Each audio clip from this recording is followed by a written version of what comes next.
Assalamualaikum warahmatullahi wabarakatuh. Perkenalkan, nama saya Ahmad Yusuf Hatta Ulia, NIM 12020517130 dari Ekonomi Syariah. I akan menjelaskan sedikit banyaknya tentang demokrasi dan pendidikan demokrasi, geopolitik Indonesia, dan geostrategi Indonesia. Yang pertama ialah demokrasi dan pendidikan demokrasi.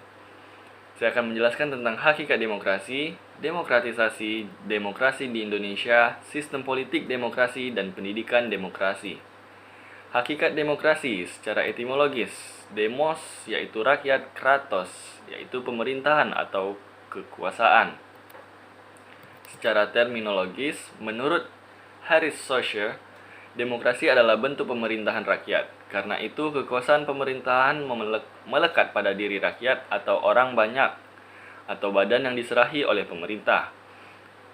Menurut International Commission for Jurists, demokrasi adalah bentuk pemerintahan di mana hak untuk membuat keputusan diselenggarakan oleh warga negara. Model-model demokrasi ada 6: demokrasi konstitusional, demokrasi liberal, demokrasi Pancasila, demokrasi parlementer, demokrasi terpimpin, dan demokrasi perwakilan. Prinsip-prinsip demokrasi. Yang pertama, kedaulatan rakyat. Yang kedua, pemerintahan berdasarkan persetujuan dari pemerintah. Yang ketiga, pemilihan yang bebas dan jujur. Yang keempat, persamaan di depan hukum. Yang kelima, proses hukum yang wajar. Yang keenam, pembatasan pemerintah secara konstitusional. Dan yang ketujuh, pluralisme sosial, ekonomi, dan politik. Selanjutnya, demokrasi sebagai bentuk pemerintahan, yaitu suatu bentuk pemerintahan yang dipegang oleh rakyat dan dijalankan untuk kepentingan rakyat.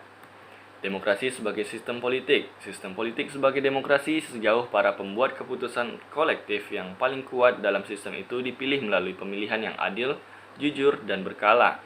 Dan di dalam sistem itu, para calon bebas bersaing untuk memperoleh suara dan hampir semua penduduk dewasa berhak memberikan suara. Demokrasi sebagai sikap hidup, yang dimana demokrasi membutuhkan bukti nyata dari setiap warga maupun pemerintahan sehingga mendukung pemerintahan atau sistem politik dengan perilaku yang demokratis. Selanjutnya, demokratisasi ialah penetapan kaidah-kaidah atau prinsip-prinsip demokrasi pada setiap kegiatan politik kenegaraan. Tahapan demokrasi. Yang pertama ialah pergantian dari penguasa non-demokratis ke penguasa demokratis. Tahapan kedua ialah pembentukan lembaga-lembaga dan tertib politik demokrasi. Tahapan ketiga, konsolidasi demokrasi. Tahapan keempat, praktik demokrasi sebagai budaya bernegara. Nilai-nilai demokrasi: kebebasan, menghormati orang, kesetaraan, kerjasama, persaingan, dan kepercayaan. Lembaga struktur demokrasi. Yang pertama ialah pemerintahan yang bertanggung jawab. Yang kedua, Dewan Perwakilan Rakyat. Yang ketiga, organisasi politik partai dan multipartai. Yang keempat, pers dan media sosial. Yang kelima, sistem peradilan yang bebas. Ciri-ciri demokratisasi ialah berlangsung secara evolusioner, proses perubahan secara persuasif bukan koersif, proses yang tidak pernah selesai. Demokrasi di Indonesia. 5 unsur demokrasi desa. Yang pertama, rapat, mufakat, gotong royong, hak mengadakan protes bersama, hak menyingkirkan dari kekuasaan raja absolut. Selanjutnya, fungsi Pancasila. Cita-cita masyarakat yang menjadi pedoman dalam membuat dan menilai keputusan. Yang kedua, alat pemersatu masyarakat yang menjadi sumber nilai bagi prosedur penyelesaian konflik. Nilai-nilai demokrasi dalam Pancasila terdapat 5. Yang pertama, kedaulatan rakyat, terdapat pada Undang-Undang Dasar 45 alinea keempat, yang berbunyi, yang terbentuk dalam suatu susunan negara Republik Indonesia yang berkedaulatan rakyat. B. Republik, terdapat pada Undang-Undang 45 alinea keempat, yang terbentuk dalam suatu susunan negara Republik Indonesia. C. Negara berdasar atas hukum, yang berbunyi Negara Indonesia, melindungi segenap bangsa Indonesia dan seluruh tumpah darah Indonesia. D. Pemerintahan konstitusional, yang berbunyi maka disusunlah kemerdekaan kebangsaan Indonesia itu dalam suatu Undang-Undang Dasar Negara Indonesia yang terdapat dalam pembukaan Undang-Undang Dasar 45. Selanjutnya E. Prinsip musyawarah, terdapat dalam sila keempat Pancasila, yang berbunyi kerakyatan yang dipimpin oleh hikmat kebijaksanaan dalam permusyawaratan ataupun perwakilan. F. Prinsip ketuhanan, demokrasi Indonesia harus dapat diperjuangkan secara moral kepada masyarakat dan kepada Tuhan. Selanjutnya, pelaksanaan demokrasi di Indonesia.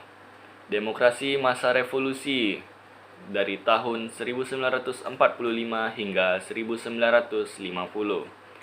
Demokrasi Orde Lama terbagi dua, yang pertama liberal dari tahun 50 hingga tahun 1959. Dan demokrasi Orde Lama dan masa terpimpin dari tahun 1959 hingga 1965.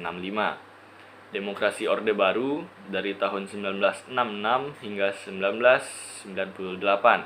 Demokrasi masa transisi dari tahun 1998 hingga 1999. Demokrasi masa reformasi dari tahun 99 hingga sekarang. Selanjutnya ialah materi geopolitik Indonesia. Geopolitik berasal dari dua kata, yang pertama geo dan politik. Maka membicarakan pengertian geopolitik tidak terlepas dari pembahasan mengenai masalah geografi dan politik. Geo yang artinya bumi atau planet bumi. Geopolitik adalah suatu studi yang mengkaji masalah-masalah geografi, sejarah, dan ilmu sosial dengan merujuk kepada politik internasional. Geopolitik mengkaji makna strategis dan politis suatu wilayah geografi yang mencakup lokasi luas serta sumber daya alam wilayah tersebut. Wilayah sebagai ruang hidup. Konsep geopolitik sesungguhnya adalah merupakan ilmu penyelenggaraan negara yang setiap kebijakannya dikaitkan dengan masalah-masalah geografi, wilayah, atau tempat tinggal suatu bangsa. Ruang hidup suatu negara meliputi darat, laut, dan udara. Indonesia yang memiliki wilayah negara yang sangat luas di satu sisi, sedangkan di sisi lain Indonesia juga harus mewujudkan tujuan negara. Maka Indonesia harus memiliki prinsip-prinsip dasar sebagai pedoman. Pedoman tersebut sebagai pandangan atau wawasan yang menjamin persatuan dan kesatuan wilayah, bangsa, dan segenap aspek kehidupan nasional Indonesia. Negara dalam arti wilayah dapat dibedakan menjadi dua. Yang pertama dikelilingi daratan, yang kedua berbatasan dengan laut. Dan dapat dibedakan lagi menjadi tiga: negara pulau, negara pantai, dan negara kepulauan. Geopolitik Indonesia dinamakan Wawasan Nusantara dengan alasan Negara Kesatuan Republik Indonesia adalah negara kepulauan. Yang kedua berada di antara dua benua, yaitu Asia dan Australia, dan dua lautan, yaitu Lautan India dan Lautan Pasifik, sehingga tepatlah bila dinamakan Nusantara. Keunikan lainnya adalah bahwa wilayah Nusantara berada di garis khatulistiwa dan dilewati oleh geostationary satellite orbit. Wawasan Nusantara sebagai pandangan politik bangsa. Latar belakang munculnya konsep wawasan Nusantara adalah karakteristik wilayah Nusantara sebagai suatu wilayah negara yang berasaskan negara kepulauan. Konsep negara kepulauan pada awalnya dianggap asing oleh kebanyakan negara di dunia ini.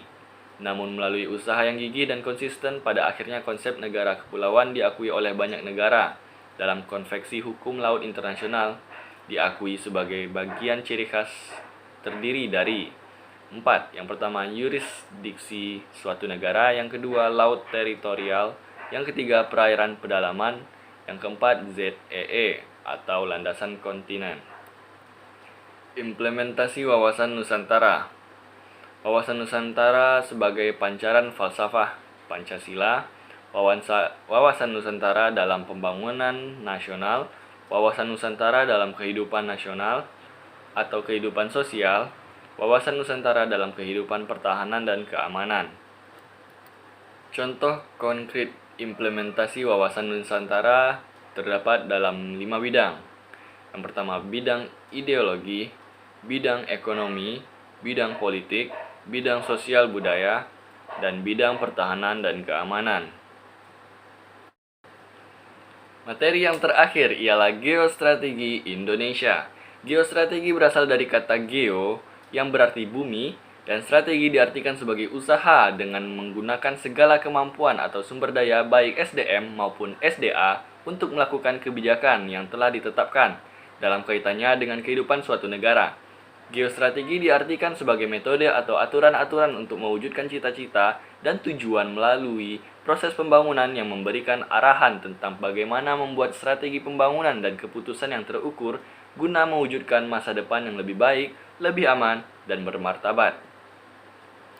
Konsep geostrategi Indonesia. Konsep geostrategi Indonesia pada hakikatnya bukan mengembangkan kekuatan untuk penguasaan terhadap wilayah di luar Indonesia atau untuk ekspansi terhadap negara lain, tetapi konsep strategi yang didasarkan pada kondisi metode atau cara untuk mengembangkan potensi kekuatan nasional yang ditujukan untuk pengamanan menjaga keutuhan kedaulatan negara Indonesia dan pembangunan nasional dari kemungkinan gangguan yang datang dari dalam maupun dari luar negeri.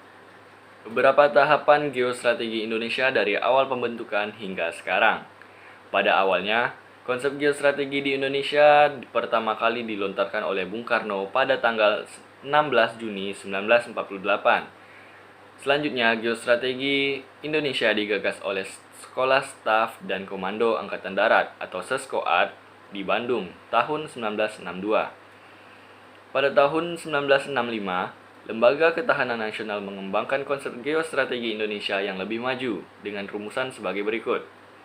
Bahwa geostrategi Indonesia harus berupa sebuah konsep strategi yang untuk mengembangkan keuletan dan daya tahan, juga pengembangan kekuatan nasional untuk menghadapi dan menangkal ancaman, tantangan, hambatan dan gangguan baik bersifat internal maupun eksternal. Sejak tahun 1972, Lembaga Ketahanan Nasional terus melakukan pengkajian tentang geostrategi Indonesia yang lebih sesuai dengan Konstitusi Indonesia. Terhitung mulai tahun 1974, geostrategi Indonesia ditegaskan dalam bentuk rumusan ketahanan nasional sebagai kondisi, metode, dan doktrin dalam pembangunan nasional. Sifat-sifat geostrategi Indonesia. Yang pertama bersifat daya tangkal.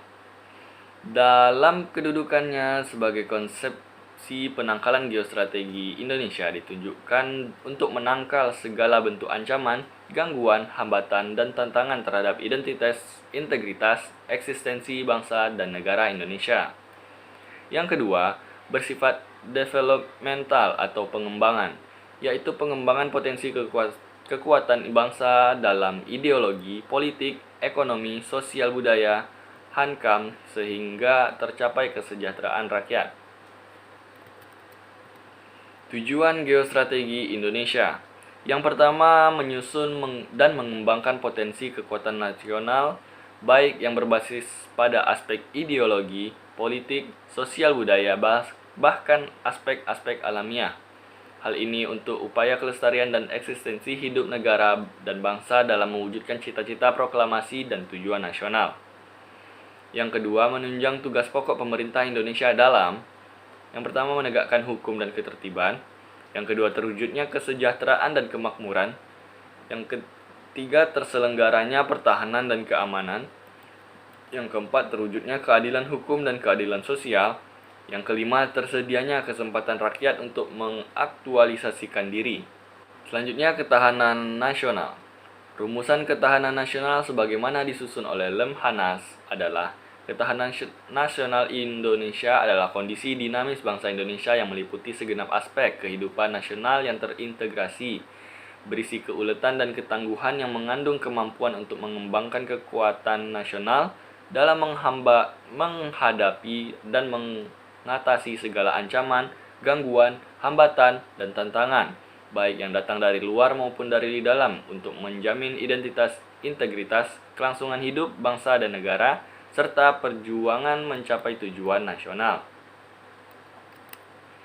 Latar belakang ketahanan nasional Indonesia. Yang pertama, kekuatan apa yang ada pada suatu bangsa dan negara sehingga ia mampu mempertahankan kelangsungan hidupnya. Yang kedua, kekuatan apa yang harus dimiliki oleh suatu bangsa dan negara sehingga ia selalu mampu mempertahankan kelangsungan hidupnya meskipun mengalami berbagai gangguan, hambatan, dan ancaman baik dari luar maupun dari dalam. Yang ketiga, ketahanan atau kemampuan bangsa untuk tetap jaya mengandung makna keteraturan dan stabilitas yang di dalamnya terkandung potensi untuk terjadinya perubahan. Sifat-sifat ketahanan nasional ada 4. Yang pertama, integrasi. Yang kedua, mawas ke dalam. Yang ketiga, menciptakan kewibawaan. Dan yang keempat, berubah menurut waktu. Asas-asas ketahanan nasional. Yang pertama, asas kesejahteraan dan keamanan. Yang kedua, asas komprehensif integral atau menyeluruh terpadu. Yang ketiga, asas mawas ke dalam dan mawas keluar. Yang keempat, asas kekeluargaan. Hakikat ketahanan nasional. Kemampuan dan ketangguhan suatu bangsa untuk dapat menjamin kelangsungan hidupnya menuju kejayaan bangsa dan negara. TANAS tergantung pada kemampuan bangsa dan seluruh warga negara dalam membina dan mengembangkan aspek alamiah serta aspek sosial. Ketahanan nasional mengandung makna keutuhan semua potensi yang terdapat di wilayah nasional, baik fisik maupun sosial, serta memiliki hubungan erat antara gatra di dalam secara komprehensif integral. Kelemahan salah satu bidang atau gatra akan mengakibatkan kelemahan bidang yang lain. Demikian sebaliknya, sehingga dapat mempengaruhi kondisi keseluruhan. Konsep dasar ketahanan nasional. Yang pertama, ada model Astragatra, merupakan perangkat hubung bidang kehidupan manusia dan budaya yang berlangsung di atas bumi dengan memanfaatkan segala kekayaan alam. Terdiri 8 unsur atau aspek kehidupan nasional. Kehidupan alamiah terdapat 3 gatra. Yang pertama, gatra letak dan kedudukan geografi. Yang kedua, gatra keadaan dan kekayaan alam. Yang ketiga, gatra keadaan dan kemampuan penduduk. Kehidupan sosial terdapat 5 gatra. Yang pertama, gatra ideologi. Yang kedua, gatra politik. Yang ketiga, gatra ekonomi. Dan yang keempat, gatra sosial budaya. Yang kelima, gatra pertahanan dan keamanan. Model Morgenthau bersifat deskriptif, kualitatif, diturunkan secara analitis atas tata kehidupan nasional secara makro sehingga ketahanan masyarakat bangsa terwujud sebagai kekuatan.